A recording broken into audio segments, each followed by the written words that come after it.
Di video hari ini, gue mau bahas satu hal paling penting buat lu semua, terutama anak-anak muda sebelum mulai investasi, yaitu dana darurat. Jadi satu hal ini, dana darurat atau biasa kita sebut juga sebagai emergency fund, adalah satu hal yang selalu orang terlewatkan sebelum mulai investasi. Gue udah tanya sekitar 97 anak muda tentang investasi dan 94-nya nggak ada yang tahu tentang dana darurat. Dan gue merasa bahwa satu hal ini tuh butuh banget untuk diedukasikan kepada masyarakat, kepada seluruh lu semua yang belum mulai investasi dan baru mau merangkak ke dunia investasi. Jadi sebenarnya next, kalau lu kepikiran tips investasi, cara investasi di search di Google dan sebagainya, mesti lu search-nya tuh bagaimana persiapan diri lu sebelum mulai berinvestasi. Makanya kalau lu tahu yang namanya piramida fondasi keuangan, selalu ada paling basic itu hutang dibereskan dulu, kedua itu asuransi biasanya, ketiga itu dana darurat, baru keempat investasi. Makanya kenapa gue selalu ingetin kalau lu udah berhasil nabung, mau itu 5 juta, 1 juta, 10 juta, 100 juta, berapapun itulah yang lu bisa nabung dari hasil jeripayah kerjaan lu berbulan-bulan, bertahun-tahun, satu hal yang lu nggak boleh terlewatkan itu adalah menyisihkan untuk dana darurat. Pertanyaannya berapa sih yang paling sering muncul? Berapa sih dana darurat yang harus lu siapkan untuk diri lu sendiri? Nah, sebenarnya setiap orang itu berbeda-beda. Tapi gue selalu saranin, minimum banget itu 3 bulan dari kebutuhan bulanan lu. Kebutuhan tuh apa sih?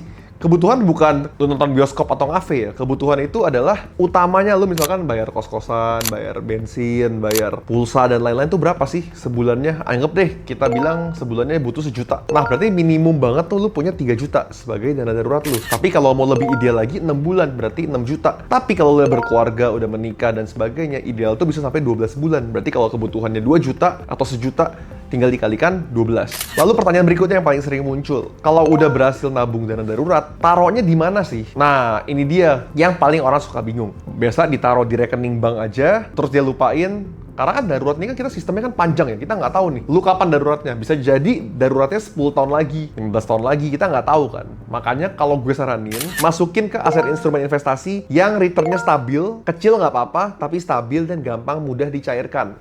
Makanya biasanya kalau lu udah berhasil nabung dana darurat, gue saranin sekitar 30% bisa masukin di reksadana pasar uang. Karena dia itu kan returnnya stabil tuh 4-6%. Lumayan loh, kalau 10 tahun aja udah 50-60% naiknya. Terus udah banyak fitur cair instan juga. Jadi lu tabungnya 1 juta, kalau 10 tahun lagi bisa jadi 1,6 juta loh. Karena ada kenaikan stabil tuh. Dan karena RDPU ini sistemnya fix kenaikannya, jadi mau ada kejadian demo lah, krisis apapun itu, tetap stabil itu tetap naik. Berikutnya bisa masukin 30% lagi ke deposito bank digital. Karena deposito bank digital tuh cukup menarik. Returnnya tuh lumayan gede sekarang. Bisa dari 4% sampai 5, 6, 7, bahkan yang 8%. Walaupun ada potongan pajak. Dan kenapa gue bilang bank digital? Soalnya kalau bank konvensional biasanya deposito itu tuh dikunci duitnya. Misalkan lu tenornya 3 bulan, tenornya 6 bulan, tenornya 12 bulan. Jadinya susah. Kalau misalkan pas darurat mau dicairkan, nggak bisa. Tapi kalau si bank digital ini, gue lihat banyak fitur-fitur yang bisa mencairkan kapanpun. Cuma memang kalau misalkan lu tenornya sebulan, lu cairkan pas 20 hari. Kelemahannya bunganya nggak dapet. Tapi at least, paling tidak lu nggak kena penalti. Makanya gue bilang, anggap deh lu udah punya dana darurat sekarang 10 juta. 3 juta masukin RDPU,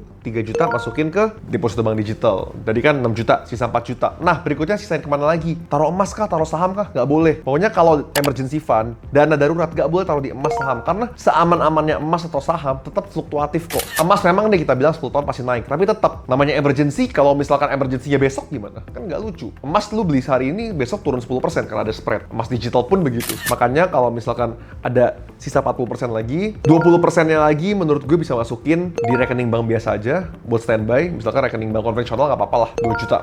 Sisa 2 juta lagi, taruh kemana? Taruh ke cash, simpen cash. Jadi ini berlaku untuk uang yang besar juga. Anggap dana darurat lu berarti udah 100 juta. Berarti 30% masukin ke deposito bank digital, 30% ke RDPU, 20% bisa masukin di rekening standby, 20% lagi bisa masukin tunai. Kenapa begitu? Karena kalau masukin tunai, sewaktu-waktu lu urgent tengah malam nih, tiba-tiba lu sakit, atau misalkan apapun itu lah, nabrak orang nggak sengaja kecelakaan, itu kan harus bayar kadang kan, tunai atau gimana, harus siapin tunai juga. Tapi memang kalau misalkan yang bagian tunai sama bagian rekening biasa itu kan ada 40% kan. Kalau gue juga suka masukin ke valuta asing yang aman. Jadi sekarang kan rekening bank bank kita, misalkan di Bank Jago, Bank MyBCA bahkan, atau Blue, atau Bank OCBC, sekarang kan udah bisa yang namanya fitur valuta asing. Nah, kalau di sana itu gue suka standby tuh valuta asing yang kuat. Misalkan Singapura dolar atau euro itu kan cenderung kuat tuh, stabil. Jadi gue tetap kalau dana darurat gue suka masukin beberapa ke valuta asing. Tapi memang yang penting 60%-nya udah aman di RDPU sama di deposito bank digital. 20% udah amanin juga di cash. Sisa 20%-nya biasa gue masukin ke valuta asing yang kuat. Bukan valuta asing yang nggak kuat ya. Kalau yang nggak kuat jangan. Nah, selanjutnya, kapan sih lu boleh pakai dana darurat ini? Nggak boleh sembarangan. Banyak orang tuh kelemahannya, dia udah siapin nih dana darurat. Terus dia all in investasi, misalkan beli saham atau beli kripto. Pas lagi turun, minus 30%, dia tergiur untuk ambil duit dari si emergency fund ini buat dipindahin untuk average down ke saham atau kripto.